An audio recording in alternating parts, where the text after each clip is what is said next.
First method का हम लोग यूज़ करने वाले हैं। सपोज आपको अंडर रूट ऑफ 3 रिप्रेजेंट करना है, ठीक है। अभी हम लोगों को जो भी रिप्रेजेंट करना है उसको आप लोग h मान लो, h equals to under root of 3। Formula क्या है, h square equals to P square plus B square. Fine, तो अंडर रूट ऑफ 3 का स्क्वायर इक्वल्स टू पी का स्क्वायर प्लस बी का स्क्वायर, ठीक है। 3 equals to P square plus B square. अभी 3 चाहिए, तो एक नंबर को p को 1 मान लो, तो 1 का स्क्वायर ये हुआ प्लस b को क्या मानोगे आप। तो हमें एक चीज़ तो आप साइड में ये देख लेना, यहाँ पे क्या हो रहा है कि 3 फाइनल आंसर चाहिए, 1 इधर आ चुका है, प्लस क्या चाहिए, और ये कुछ तो बी स्क्वायर है। मतलब कि अगर इसको इधर लेके जाएंगे 2 इक्वल्स टू बी स्क्वायर, मतलब अंडर रूट ऑफ 2b को लेना पड़ेगा, ठीक है। तो b को हम लोग क्या लेंगे, अंडर रूट ऑफ 2 का स्क्वायर। इसलिए मैं बोल रहा कि ये वाला मेथड थोड़ा सा और कॉम्प्लेक्स कर देता है, क्योंकि अभी आपको ड्रॉ करना है अंडर रूट ऑफ 3 का स्क्वायर, ठीक है। पर उसको ड्रॉ करने के लिए पहले आपको ड्रॉ p को हम लोगों ने कैलकुलेटर के लिए निकाला b, तो पहले आपको अंडर रूट ऑफ 2 को रिप्रेजेंट करना होगा, ठीक है। तो यहाँ पे ये एक स्टेप एक्स्ट्रा हो गया है, अंडर रूट ऑफ 2 को रिप्रेजेंट करना।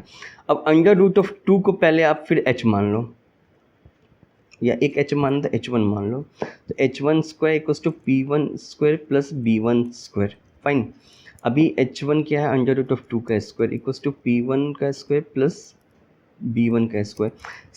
सेम इक्वेशन यूज़ कर रहे हैं, इसलिए p सेम नहीं यूज़ करते, p1 p2 नाम है, कुछ भी रख सकते हो। तो 2 इक्वल्स टू, अभी p1 को 1 मान लो, 1 का स्क्वायर, और b1 को भी 1 मान सकते हैं, ठीक है ना। तो 2 इक्वल्स टू 2 हुआ, ठीक है। 1 + 1 = 2। इसका मतलब क्या है, अभी √2 को अगर हम लोग को रिप्रेजेंट करना है तो हम लोग को एक डिस्टेंस को 1 मानना होगा, दूसरे डिस्टेंस को भी 1 मानना होगा, तो हमें √2 मिलेगा। और फिर उस √2 का यूज़ करते हुए हम लोग को एक और फिर p1 मान के √3 होगा। कन्फ्यूज़ नहीं हो, अभी हम लोग ड्रॉ करेंगे, अभी समझ में आ जाए आपको, ठीक है। तो आप पहले इसको एक नंबर लाइन ऐसा बना लो। फाइन, कुछ भी एक सेंटर हम लोग मान लेते हैं यहाँ पे, ठीक है। अभी हम लोग को एक को 1 मानना है, एक को 1 मानना है, ठीक है। हम लोग को एक्चुअली उन्होंने बोला है कि दिखाने के लिए कितना डिस्टेंस होता है, ठीक है ना। तो आपको एग्जैक्टली 1 सेंटीमीटर लेने की ज़रूरत नहीं है, क्योंकि 1 बहुत छोटा हो जाएगा ड्रॉ करने में। तो मैं 2 डिस्टेंस को 1 मान रहा हूँ, मतलब ये एक 1 डिस्टेंस हुआ, ठीक है। आप लिख सकते हो, मतलब 1 यूनिट इसको लिख सकते हैं, ये 1 यूनिट है, ठीक है ना। उसने बोला नहीं है कि √3 सेंटीमीटर रिप्रेजेंट करने नहीं बोला गया, √3 यूनिट रिप्रेजेंट करने बोला गया। तो ये हमारे ऊपर रहता है कि हम लोग कितने डिस्टेंस को 1 यूनिट मानना चाहते हैं, तो हम लोग इसको 1 माना, ठीक है।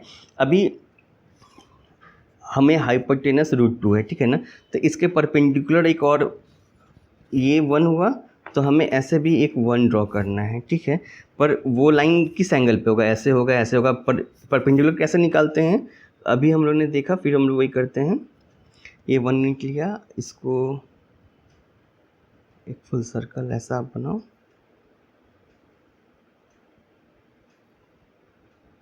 ठीक है। First cut is 60 degree, second cut is 90 degree, और ऐसे जब करेंगे तो ये दोनों को भी कट करने के लिए चाहिए होता है, ठीक है ना। तो ये हमारा 90 डिग्री ऐसा हुआ। अभी आप इसको टच कराओ, ये जो हमारा लाइन है ये परपेंडिकुलर लाइन अब बना, ठीक है। और इस पे हम लोग 1 यूनिट ले लेते हैं, तो हम लोग 2 सेंटीमीटर को 1 यूनिट माना है ताकि ड्रॉ हो पाए। अब 1 बहुत छोटा हो जाता है, इसलिए हम लोग ने 2 सेंटीमीटर को माना है, ठीक है। तो ये O है, ये A है, ये B है। अभी इसको आप ऐसा टच कर लो, तो ये जो डिस्टेंस आपका, ये चूँकि ये 1 यूनिट है, ये 1 यूनिट है, तो हाइपोटेनस कैसा निकलता है, h = √p² + b², ठीक है। तो इक्वल्स टू √1 + 1 = √2, ठीक है। तो ये हमें डिस्टेंस √2 मिल गया। अब हम लोग एक्चुअली यहाँ पे रिप्रेजेंट जो करने वाले थे √3 को, तो √3 हम लोगों ने कैसे निकाला था कि √3 अगर निकालना है तो इसको हम लोगों ने h माना था, तो h² = p² + b², तो √3 का स्क्वायर इक्वल्स टू ये 1 का स्क्वायर प्लस √2 का स्क्वायर, ठीक है। मतलब क्या, एक को √2, एक डिस्टेंस को √2 मानना है, मतलब एक ट्रायंगल है, ठीक है। उसका अगर हम लोग एक साइड को 1 माने, एक साइड को √2 माने, तो हमें हाइपोटेनस जो आएगा वो √3 मिल जाएगा, ठीक है। तो √2 के लिए हम लोग को इतना मेहनत करना पड़ा पहले, ठीक है। अभी ये √2 आया। अभी हम लोग को, आपको मैंने बेसिक्स में बताया था कि ज़रूरी नहीं है कि पाइथागोरस थ्योरम हमेशा आपको ऐसा ही दिखे, ठीक है ना, या ऐसा ही दिखे, वो किसी भी एंगल पे हो सकता है। इम्पॉर्टेंट क्या है कि ये एंगल 90 डिग्री होना चाहिए, मतलब क्या ये ऐसे भी हो सकता है, ये 90 डिग्री, ये आपको ऐसा भी हो सकता है, ये 90 डिग्री, ठीक है ना, इनफैक्ट ये ऐसा भी हो सकता है, ये 90 डिग्री, ठीक है। तो किसी भी एंगल पे हो सकता है। तो हमें एक साइड ये मिल गया √2। अभी क्या करना है हम लोग को, अगर इसको थोड़ा हम लोग एक्सटेंड कर देते हैं इस लाइन को, ठीक है, ये लाइन को एक्सटेंड कर दिया। अभी हम लोग को इस पॉइंट से परपेंडिकुलर बनाना है, तो हमें परपेंडिकुलर बनाने आता है। अभी हम लोगों ने जैसे ये बनाया, सिमिलरली हम लोग यहाँ पे भी एक परपेंडिकुलर लाइन बनाएंगे। कैसे बना, इस लाइन पे हम लोगों ने ये किया, फिर यहाँ पे रखा एक कट, यहाँ पे रखा दूसरा कट, ठीक है। तो हमें एक पॉइंट ये मिल चुका है और एक यहाँ से इस पॉइंट से हम लोग को बनाना था। तो ये जो लाइन हमें बना, ये लाइन अगेन ये 90 डिग्री है, ठीक है। अभी इस पे हम लोग एक यूनिट को रिप्रेजेंट करेंगे, क्योंकि यहाँ पे हम लोगों ने देखा ना, अगर √3 को रिप्रेजेंट करना है p² + b², तो एक साइड तो √2 हम लोग ने रिप्रेजेंट कर दिया है, दूसरा साइड को रिप्रेजेंट करना है ये 1, तो 1 लेंथ लेंगे। 1 लेंथ अगेन हम लोग 2 सेंटीमीटर को हम लोगों ने 1 यूनिट माना है, आप ऐसे देख लो, कन्फ्यूजन ना हो। ये डिस्टेंस, ये इसको आप d मानो, तो ये जो डिस्टेंस है ये आपका b और जो d डिस्टेंस है ये 1 यूनिट है। तो फाइनली इसको आप मिला दोगे तो ये आपका हाइपोटेनस निकल जाएगा, ठीक है। एक साइड √2 है, एक साइड 1 है, तो हाइपोटेनस इक्वल्स टू होता है आपका √p² + b²। मैं एक ही चीज़ बार बार बोल रहा हूँ ताकि आपको बिल्कुल कन्फ्यूजन ना रहे। यहाँ पे हम लोगों ने देखा एक साइड आपका 1 का स्क्वायर है, एक साइड √2 का स्क्वायर है, तो ये आपका क्या बन जाएगा, √1 + 2 = √3। यही तो है, ये अपना √3 आ गया। बट अभी ये लाइन ऐसा हवा में ऊपर की तरफ है, आपको इनिशियली लाइन पे रिप्रेजेंट करना था। तो क्या करते हैं, जो भी डिस्टेंस को रिप्रेजेंट करना है उसको ऐसा एक रेडियस मान के एक सर्कल ड्रॉ कर देते हैं, ऐसा।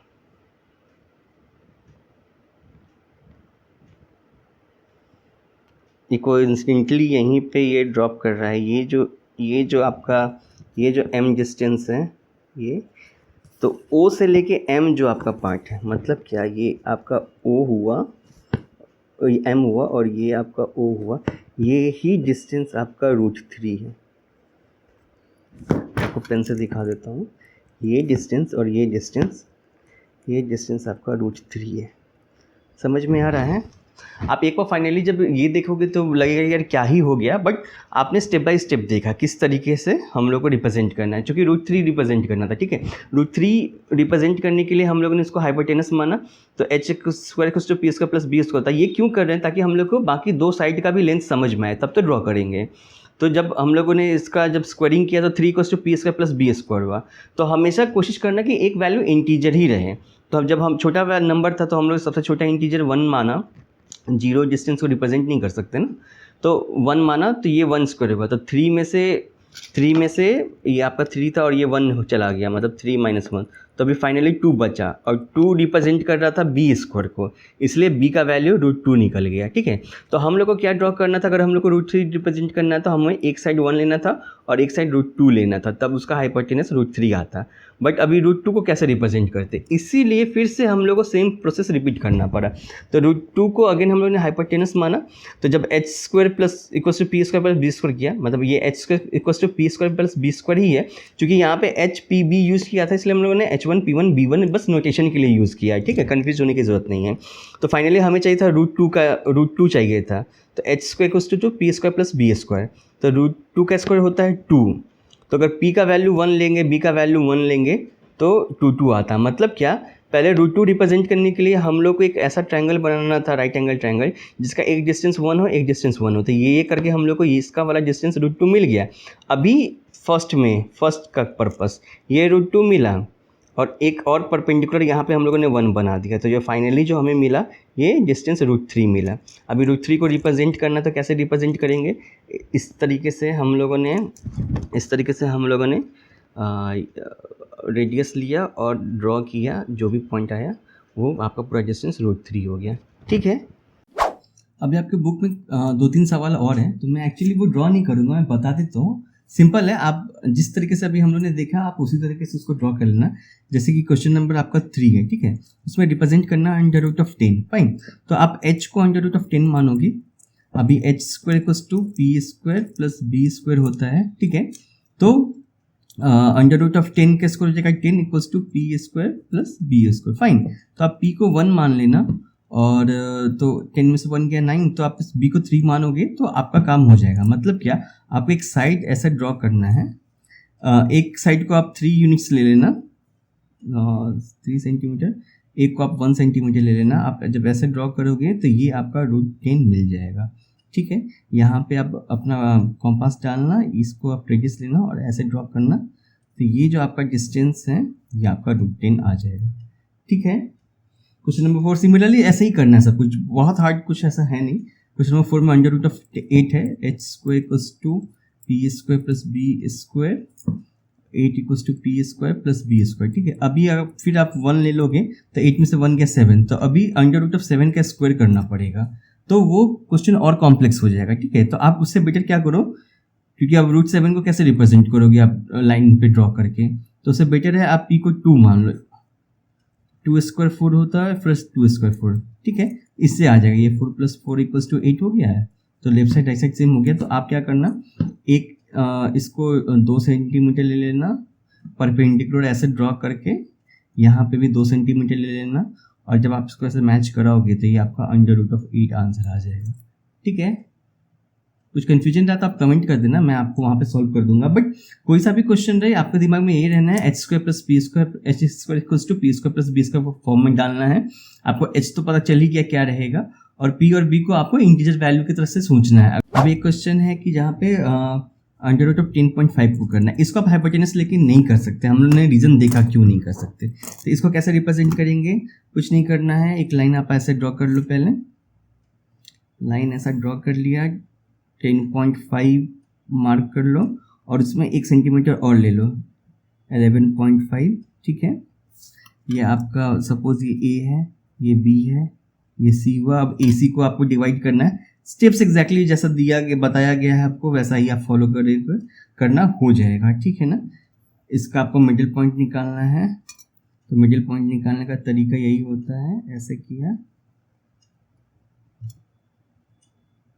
ठीक है, अब 2 पॉइंट मिल गए तो लाइन हमें मिल जाएगा। हमेशा लाइन निकालने के लिए 2 पॉइंट चाहिए होता है, अगर एक यूनिक लाइन चाहिए तो 2 पॉइंट ही चाहिए होता है। मतलब क्या, सपोज अगर ये पॉइंट है, मैंने किसी को भी बोला, तो ये तो बहुत सारे लाइन बन सकते हैं, तो 2 रहा तो एक ही लाइन बनेगा। ठीक है ना, हम लोगों ने बेसिक में वो देखा भी है। अब इसको मान लो, सपोज आपने इसको P माना, ठीक है, तो अभी इसको आप ऐसा रेडियस लेके ऐसा ड्रॉ करने वाले हैं। ठीक है, अभी क्या करना है, B से आपको परपेंडिकुलर लाइन लेना है। ठीक है, तो या तो आप ऐसे ले लो, बट अगर आपको और प्रिसाइजली करना है तो हम लोग ने देखा 90 डिग्री कैसे बनाते हैं। एक सर्कल, एक कट 60 डिग्री, दूसरा कट 90 डिग्री।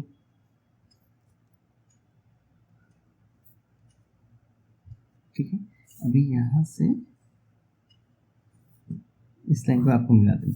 आपका ये जो पॉइंट सपोज E आया, तो हमारा B और E, ये BE ही एक्चुअली √10.5 है। ठीक है, बट ये ऊपर में है, आपको अगर इसको नीचे प्रोजेक्ट करना है तो प्रोजेक्ट करने का तरीका क्या होता है, आप ऐसा लेंगे, ठीक है, और एक ऐसा ड्रॉ कर देंगे यहाँ पे। सपोज ये पॉइंट है F, तो BE और ये जो BF है, ये डिस्टेंस ही आपका √10.5 है। ठीक है, सिंपल है, ये स्टेप्स बस आपको फॉलो करना है, आपको आ जाएगा। इस तरीके से हम लोग इंटीजर वैल्यू को भी, √ इंटीजर को भी रिप्रेजेंट कर सकते हैं। बट पिछला जो मेथड देखा उसमें हम लोग √ डेसिमल वैल्यू नहीं कर सकते हैं।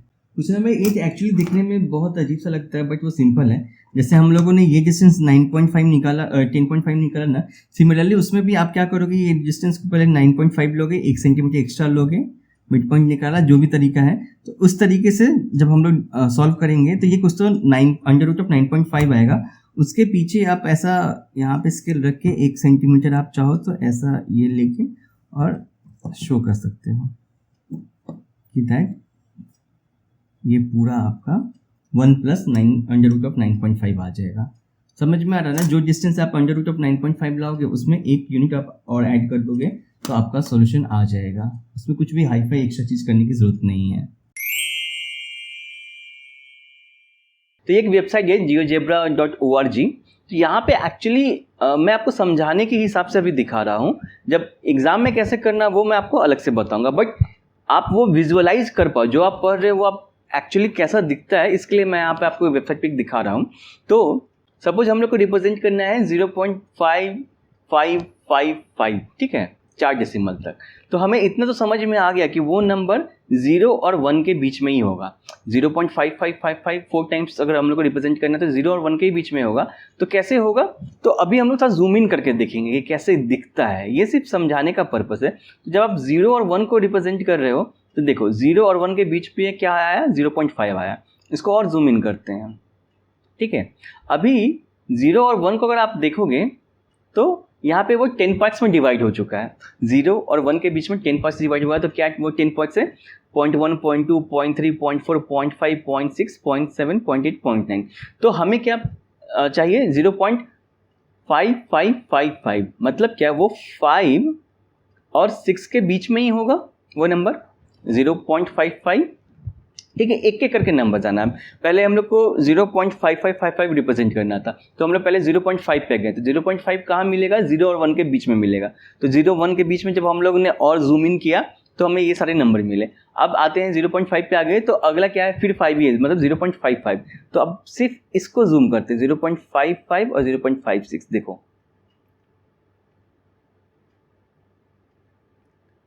दिखा। अभी वापस से इसने क्या करा, 0.5 और 0.6 को 10 पार्ट्स में डिवाइड किया। तो 0.51, 0.52, 0.53, 0.54, 0.55 ऐसा करके सारा नंबर आया। तो अभी हमें 0.555 चाहिए। इसका मतलब क्या, वो ये और ये नंबर के बीच में होगा। आप समझ में आ रहा है, हम लोग एक एक नंबर आगे बढ़ते जा रहे हैं और उसका विजुअलाइजेशन आपको दिखा रहा है कि वो एक्चुअली नंबर मिलेगा कहाँ पे। तो फिर आप आगे बढ़ते गए तो फिर से इसने क्या किया, 0.55 और 0.56 को 10 पार्ट्स में डिवाइड किया तो हमें ये सब नंबर मिला, 0.51, 52, 53, 54 ऐसा करके। तो हमें क्या चाहिए, 0. ये यहाँ पे 555 है और 556 है, पर हमें 4 टाइम्स 5 चाहिए, मतलब 0.5555 चाहिए। मतलब क्या, वो इसके और इसके बीच में होगा। समझ में आ रहा है, कन्फ्यूजन नहीं है ना? हम लोग एक एक करके नंबर में आगे बढ़ते जा रहे हैं। अब फाइनली हम लोग को जो चाहिए वो इसके बीच में ही कहीं मिलेगा। इनफैक्ट यहाँ पे ही दिख गया, बट मैं आपको समझाने से समझा पा रहा हूँ यहाँ पे ऐसा कि 0.55 था और 0.556 था। तो उसको जब हम लोग ने जूम इन किया तो वो अगेन 10 पार्ट्स में डिवाइड हुआ। तो 551, 5552, 5553, 5554, ये एग्जैक्टली नंबर हमें मिल गया। ये जो हमें चाहिए था, ये नंबर देख पा रहे हैं आप? अब मैं इसको जूम आउट करते जा रहा हूँ तो आपको समझ में आ जाएगा हम लोग किसकी बात कर रहे थे इनिशियली।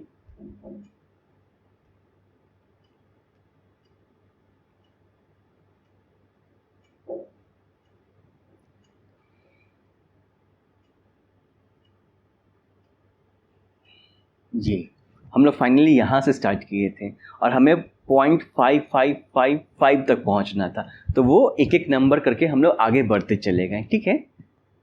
अब एक्चुअली एग्जाम में तो आप ये नहीं कर सकते हो। एग्जाम में पेपर को कैसे जूम करोगे, तो उसको कैसे सॉल्व करना वो मैं आपको दिखाऊंगा। बट ये समझाने का पर्पस था कि आप विजुअलाइज कर पाओ कि कहाँ पे। समझाने के लिए आपको एक और एग्जांपल ले लेते हैं। सपोज 1.65 रिप्रेजेंट करना, एक छोटा ही सा नंबर लेते हैं, ज़्यादा बड़ा नहीं लेना है, ठीक है। तो 1.65 तो 1 और 2 के बीच में होगा, तो 1 और ये 2 के हमारे बीच में होगा। तो इसको एक्सपैंड करते हैं जूम इन करके। अभी देखो 1 और 2 को इसने डिवाइड कर दिया। अभी 5 पार्ट्स में डिवाइड है, इसलिए आपको अभी 10 पार्ट्स में डिवाइड हो गया, फाइन। तो अभी 1.65 जानना है, तो 1.65, 1.6 और 1.7 के बीच में होगा। फाइन, समझ रहे हो ना, कंफ्यूज तो नहीं हो रहे हैं ना। हम लोग को 1.65 लेना था, अभी हम लोग जूम इन करके देख रहे हैं एक्चुअली वो पॉइंट का लोकेशन क्या है, ठीक है। तो और जब जूम इन करने जाएंगे तो यहाँ पे हमें 1.6 और ये देखो 1.65 जो आपका एक्चुअल नंबर है, ये दोनों के एग्जैक्ट सेंटर में मिल गया, 61, 62, 63, 64, 65। सो ये हमारा फाइनल पॉइंट है। ओके, ये पॉइंट, ये 1.65 है जो हमें एफ पॉइंट जो है ये एक्चुअली हमारा आंसर है रिप्रेजेंटेशन के हिसाब से। पर सक्सेसिव मैग्नीफिकेशन में हम लोग राउंड करके एक्सपेंड करके देखेंगे वो कैसे होगा, मैं आपको बताऊंगा।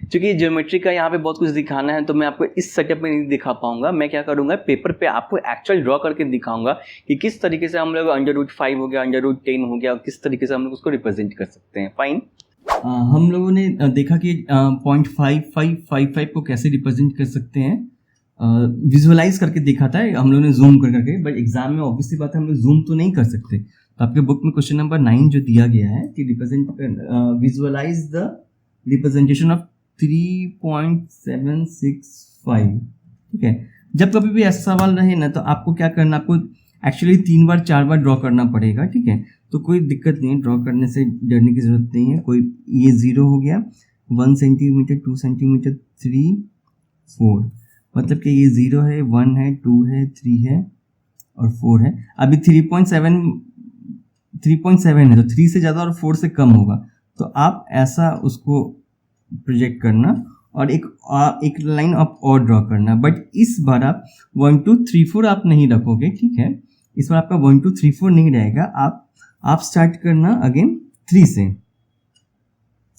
सपोज ये 3 है और एक सेंटीमीटर का आप मार्क करते जाओ पहले, ठीक है। 1 2 3 4 5 6 7 8 9 10, फाइन। तो ये आपका 3 है। जैसा हम लोग ने देखा ना जब जूम किया था 0 और 5 को, तो कैसे 0.1 0.2 आ गया था, उसी तरीके से यहाँ पे 3.1 3.2 3.3 3.4 3.5 3.6 3.7 3.8 3.9 आया। अभी हम लोग को 3.765 है, तो 3.7 यहाँ है और 3.8 यहाँ है, तो इसके बीच में ही 3.76 कुछ होगा। अगेन इसको आप ऐसा दिखाओगे जूम इन, फिर से क्या करना है, फिर से आपको कट करेंगे और एक सेंटीमीटर का लेते चलो जाओ फिर से आप। आई होप आप समझ पा रहे हो क्या हो रहा है। जो चीज़ हम लोग वहाँ पे जूम करके देख रहे थे यहाँ पे जूम नहीं कर सकते ना, तो यहाँ पे 3.7 है और ये 3.8 है। तो अब क्या होगा, 3.71 ऐसा दिखा था, 3.7 तो एक ऊपर नीचे करते ताकि आपको समझ में आ जाए कैसा दिख रहा है। 3.74 3.75 3.76। आप एग्जाम में चाहो तो ऐसे कर सकते हो या नीचे भी लिख देना,